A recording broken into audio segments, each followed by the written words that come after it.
স্বাগত এশিয়ান দেশ সংবাদে, সাথে আছি আমি উর্মি আক্তার। চলে যাচ্ছি পুরো সংবাদে।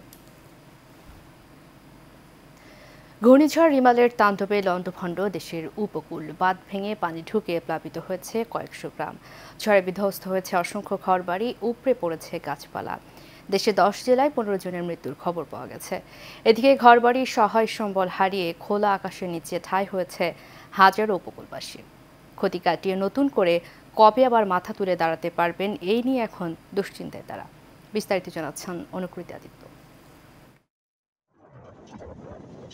তাণ্ডব চালিয়ে উপকূল থেকে বিদায় নিয়েছে ঘূর্ণিঝড় রিমাল। তবে উপকূলে রিমালের তাণ্ডবে হাজার হাজার বাড়িঘর বিধ্বস্ত হয়েছে, উপচে পড়েছে অসংখ্য গাছপালা। গ্রামীণ সড়ক এবং বেড়িবাঁধ ভেঙে পানিতে ভাসছে শত শত গ্রাম। পানিবন্দী হয়ে পড়েছে লাখ লাখ মানুষ। তলিয়ে গেছে মাঠের ফসল, ভেসে গেছে মাছের ঘের। উপকূলে বিদ্যুৎ নেই, নেই মোবাইল ফোনের নেটওয়ার্ক। আবার ঘরেও খাবার নেই অনেকের। বাজার পানিতে তলিয়ে গেছে। কালকে রাত্র 4টা হইতে বৃষ্টিতে তলায় পানিতে থাকছে। চতুর্দিকে পানি আর উপরে এককালে দ্বীপ, মানে দ্বীপে কিন্তু মানুষের বন্যা থাকে একতার দিকে। এদিকে প্রাণহানি তেমন না হলেও ঘরবাড়ির সহায় সম্বল হারিয়ে খোলা আকাশের নিচে ঠাঁই হয়েছে হাজারো উপকূলবাসীর। প্রায় 1.5 হাত পানি হয়েছে ঘরের ভিতরে। এই রান্নাবাড়ি কিছুই করা যাইবে না। এবার দেখা গেছে আমের যাইয়া রাস্তাঘাট সব তলায়, দোকানপাট বন্ধ 90%। এত মানুষ সব বিপদে পড়ছে। সরকারি হিসেব মতে ঘূর্ণিঝড় রিমালের প্রভাবে অন্তত 19 জেলার 107 উপজেলায় ক্ষতিগ্রস্ত হয়েছে 37,58,096 জন মানুষ। অনুকৃতি আদিত্য, এশিয়ান টেলিভিশন। কিছুক্ষণ আগে বরগুনা থেকে রিমালে ক্ষতিগ্রস্ত এলাকার সর্বশেষ পরিস্থিতি জানিয়েছেন সহকর্মী তরিকুল ইসলাম। ঘূর্ণিঝড় রিমালের তাণ্ডবে আমাদের বরগুনায় বেশ ক্ষয়ক্ষতি হয়েছে। তো আমাদের বরগুনা জেলায় মোট 673টি আশ্রয় কেন্দ্র ছিল। সেই 673টি আশ্রয় কেন্দ্র খুলে দেওয়া হয়েছিল এবং সব আশ্রয় কেন্দ্রটি অসহায় মানুষ যারা নদীর পাড়ে রয়েছেন তারা আশ্রয় নিয়েছেন। কিন্তু আমাদের বরগুনায় বেশিরভাগই নদী। তো নদীর পাশে যারা বসবাস করেছিলেন তারা অনেকেই নদীর পাড়ে থাকতে পারেন নাই, সবাই আশ্রয় কেন্দ্র এসেছেন। কিন্তু আরেকটা বিষয় আপনাদেরকে জানিয়ে রাখি যে ঘূর্ণিঝড় রবিবার রাত 10টা থেকে সোমবার বেলা 2টা পর্যন্ত এক নাগাড়ে চলছে। সেই হিসাবে আমাদের বরগুনায় বেশ ক্ষয়ক্ষতি হয়েছে এবং রবিবার থেকে এখন পর্যন্ত অনেক এলাকায় এখনো বিদ্যুৎ নেই। তো আমরা যতটুকু জানতে পারলাম যে বরগুনায় মোট 37 জন লোক আহত হয়েছেন এই ঘূর্ণিঝড় রিমালের তাণ্ডবে এবং একজন মৃত্যুবরণ করেছেন। যে মৃত্যুবরণ করেছে ওনার বাড়ি বরগুনা সদর উপজেলার আইলা পাতাকাটা এলাকায়। তো আমি এই মুহূর্তে রয়েছি বরগুনা সদর উপজেলার বাঁশবুনি এলাকায়। তো আমি আপনাদেরকে দেখাতে চাচ্ছি যে বাঁশবুনি এলাকার যে মেইন সড়কটি, সেই মেইন সড়কটি ঘূর্ণিঝড় রিমালের তাণ্ডবে সেই মেইন সড়কটি কিন্তু জনবিপন্ন রয়েছে এবং এখান থেকে এখন মানুষ চলাচলে বেশ সমস্যা হচ্ছে। তো আপনারা দেখতেই পাচ্ছেন যে এখন মানুষ এখান থেকে যাতায়াত করতে খুবই সমস্যা হচ্ছে। ঘূর্ণিঝড় রিমালের প্রভাবে ভারী বৃষ্টিপাতে বেইলি ব্রিজ ধসে গিয়ে বান্দরবান থেকে রুমা থানচি সড়কে ভারী যানবাহন চলাচল বন্ধ রয়েছে। একই সাথে 15 ঘন্টারও বেশি সময় ধরে বিদ্যুৎ সংযোগ বিচ্ছিন্ন থাকায় চরম দুর্ভোগে স্থানীয়রা। রিমালের প্রভাবে থেমে থেমে হচ্ছে বৃষ্টিপাত ও বইছে ঝড়ো হাওয়া। এতে বেশ কিছু এলাকায় বিদ্যুৎ লাইনে গাছ ভেঙে পড়ে প্রায় 18 ঘন্টারও বেশি সময় ধরে জেলা সদর, থানচি ও রুমা উপজেলায় বিদ্যুৎ সংযোগ বিচ্ছিন্ন রয়েছে। এদিকে উজান থেকে নেমে আসা পাহাড়ি ঢলে বাঘাইছড়ি উপজেলার মারিশা দীঘিনালা সড়কে 10টি স্থানে পাহাড় ধসে যান চলাচল বন্ধ রয়েছে। এতে হতাহতের কোনো খবর পাওয়া না গেলেও সড়কের দুই পাশে আটকা পড়েছে বহু যানবাহন। এদিকে কাচালং নদীর পানি বিপদসীমার উপর দিয়ে প্রবাহিত হয়ে বাঘাইছড়ি নিচু অঞ্চল প্লাবিত হয়েছে। তলিয়ে গেছে বহু ঘরবাড়ি, স্কুল এবং মাছের পুকুর।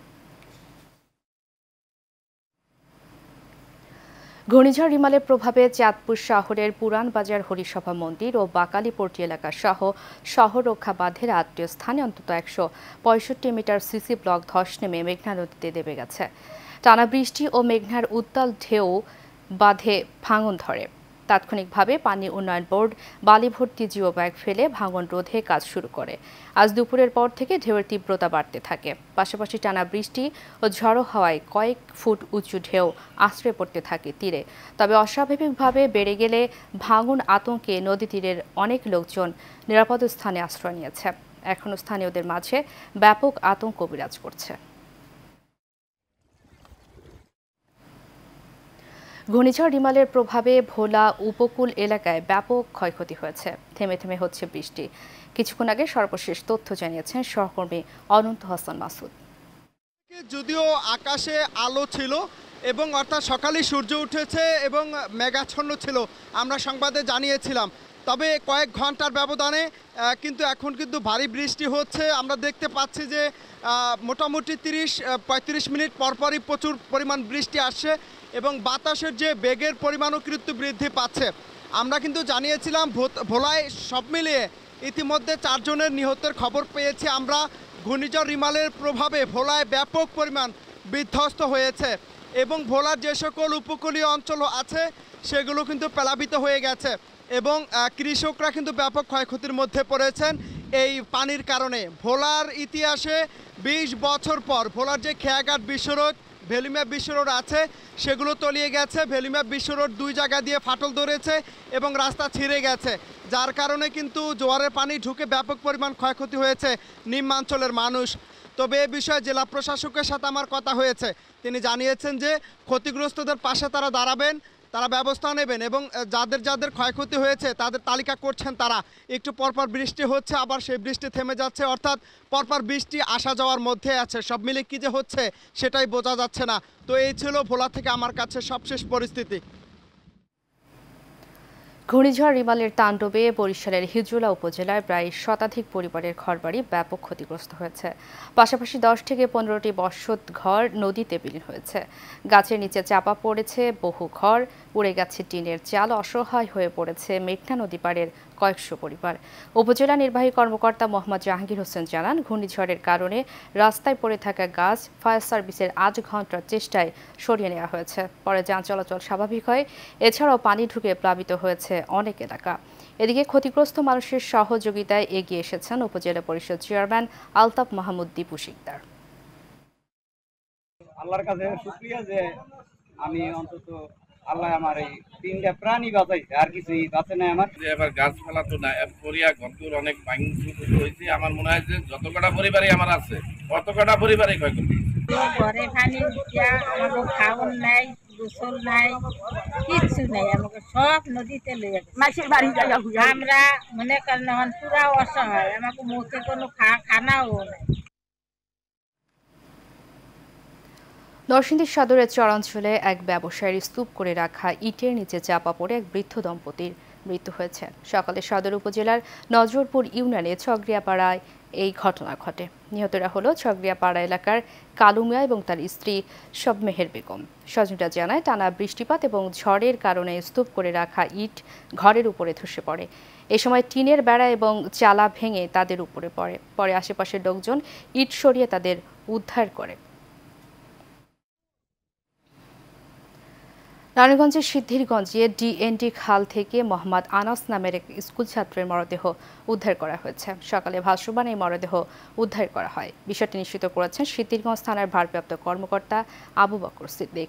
আনাস সিদ্ধিরগঞ্জের মিজমিজি টিসি রোড এলাকায় মোহাম্মদ আলমাসের ছেলে ও সিদ্ধিরগঞ্জ রেবতী মোহন পাইলট স্কুলের 9ম শ্রেণীর শিক্ষার্থী।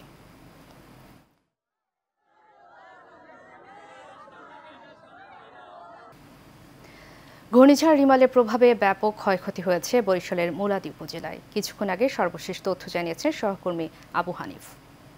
যেখানে রয়েছে আপনারা জানেন যে গত 3 থেকে 4 দিন আগে যে বঙ্গোপসাগরে যে লঘুচাপ সৃষ্টি হয়েছিল সেখান থেকে একটি ঘূর্ণিঝড় অর্থাৎ ঘূর্ণিঝড় সৃষ্টি হয়েছিল এবং বাতাসের গতিবেগ ছিল 90 থেকে 120 কিলোমিটার গতিবেগে। কিন্তু বিভিন্ন এলাকায় কিন্তু এই যে ঘূর্ণিঝড়টি তৈরি হয়েছিল সেটা একটি নামকরণ করা হয়েছিল রেমালের কারণে কিন্তু ইতিমধ্যে বরিশাল জেলার বিভিন্ন এলাকায় কিন্তু ক্ষতিগ্রস্ত হয়েছে। আমি এই মুহূর্তে রয়েছি মুলাদী উপজেলার জয়ন্তী নদী তীরবর্তী এলাকায়। এখানে নবনির্বাচিত ভাইস চেয়ারম্যান যিনি রয়েছেন মুলাদী উপজেলা পরিষদের, তিনি কিন্তু আজকে সকাল থেকে তার নির্বাচনী বিভিন্ন চর অঞ্চল যেগুলো রয়েছে, নিম্ন অঞ্চলগুলো রয়েছে, সেই অঞ্চলগুলো ঘুরে দেখেছে যে তাদের কি অবস্থা এবং এই তার নির্বাচিত এলাকার সাধারণ জনগণের অবস্থা।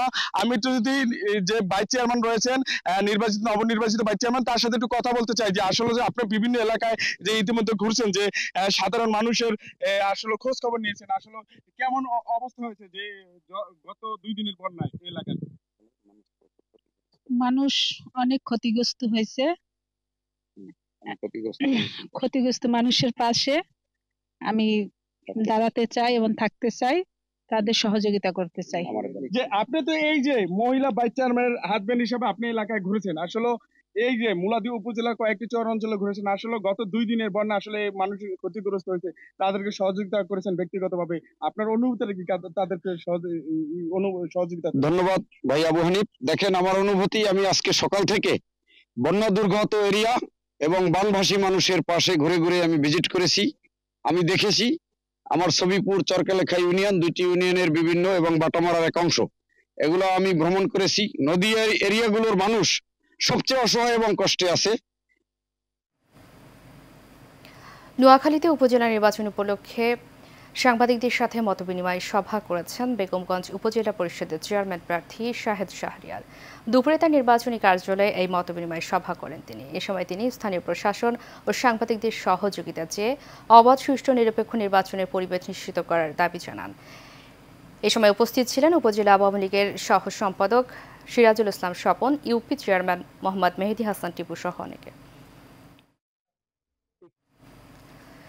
রাঙামাটিতে 6ষ্ঠ শ্রেণীর শিক্ষার্থীকে ধর্ষণের দায়ে মোজাম্মেল হক নামের একজনকে আমৃত্যু কারাদণ্ডের আদেশ দিয়েছেন নারী ও শিশু নির্যাতন দমন ট্রাইব্যুনাল আদালত। দুপুরে জেলা নারী ও শিশু নির্যাতন দমন ট্রাইব্যুনালের বিচারক AEM ইসমাইল হোসেন এর রায় ঘোষণা করেন। মামলার বিবরণে জানা যায়, 2018 সালের 21 মার্চ জেলা শহরের পুরান বস্তি এলাকায় ভাড়া বাসায় মোজাম্মেল হক ওই কিশোরীকে ডেকে নিয়ে ধর্ষণ করে। এ ঘটনায় কিশোরীর মা মোজাম্মেল হককে আসামি করে মামলা দায়ের করে। চালককে হত্যা করে অটোরিকশা নিয়ে বিক্রি করে দেওয়ার অভিযোগে ছিনতাইকারী চক্রের 5 সদস্যকে গ্রেফতার করেছে কুমিল্লা জেলা পুলিশ। এ সময় 7টি অটোরিকশা, 4টি ব্যাটারি ও বেশ কিছু যন্ত্রাংশ উদ্ধার করা হয়। দুপুরে নিজ কার্যালয়ে সংবাদ সম্মেলনে সব তথ্য জানান পুলিশ সুপার আব্দুল মান্নান। গ্রেফতারকৃতরা হলেন কুমিল্লা সদর দক্ষিণের শহীদুল ইসলাম, জাবেদ, শরীফ, রুবেল, চৌদ্দগ্রামের আমির হোসেন ও সোহাগ হোসেন।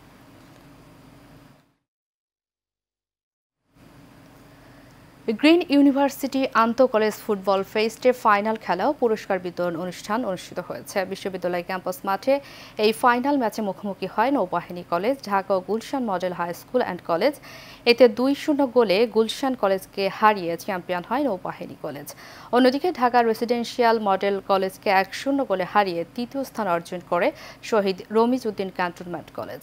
চ্যাম্পিয়ন টিম ও রানার আপ টিমের হাতে ট্রফি তুলে দেন বিশ্ববিদ্যালয়ের উপাচার্য অধ্যাপক ডক্টর মোহাম্মদ শরীফ উদ্দিন, উপ উপাচার্য অধ্যাপক ডক্টর খাজা ইফতেখার উদ্দিন আহমেদ।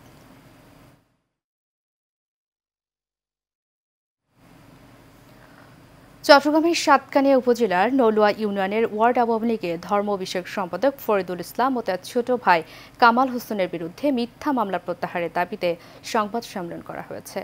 চট্টগ্রাম প্রেস ক্লাবের এস রহমান হলে এই সংবাদ সম্মেলন করা হয়। এ সময় উপস্থিত ছিলেন ওয়ার্ড আওয়ামী লীগের সভাপতি মোহাম্মদ লোকমান। সংবাদ সম্মেলনে ভুক্তভোগীরা জানান, এলাকার একটি চিহ্নিত গোষ্ঠী ঈর্ষান্বিত হয়ে মিথ্যা ও সাজানো মামলা দিয়ে সামাজিকভাবে তাদের হেনস্থা করার চেষ্টা করছে। তাই ঘটনার সুষ্ঠু তদন্তের দাবি জানান তারা।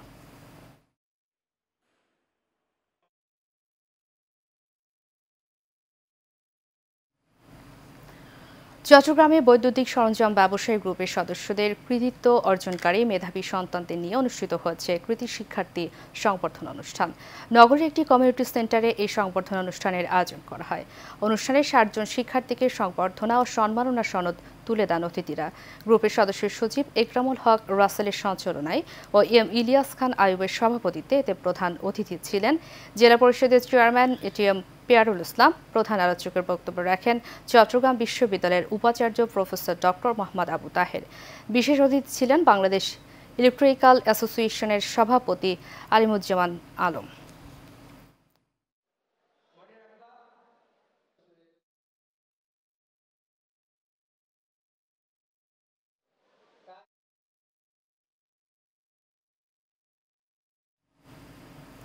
এশিয়ান দেশ সংবাদ এ পর্যন্তই। পরবর্তী সংবাদ দেখার আমন্ত্রণ জানিয়ে শেষ করছি। ধন্যবাদ সবাইকে।